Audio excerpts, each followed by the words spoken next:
Walang tao na walang awa. Kung kaya't lahat yan ay mga pagsubok.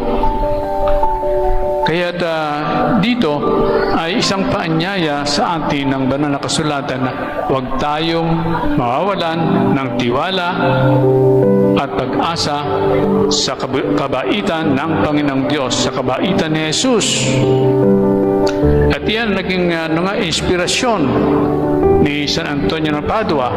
Siya malaki ang tiwala sa ating Panginoong Jesus, kay sa Diyos na may likha sa atin. At yan ang naging dahilan kung bakit siya sumikat. Naging itong laganap sa kanyang pangalan sa mga tao dahilan sa lalim ng kanyang pananalig at tiwala sa kabutihan ng Diyos na siyang lumikha sa atin. Nawa ay bumaon sa ating puso ang kanyang damdamin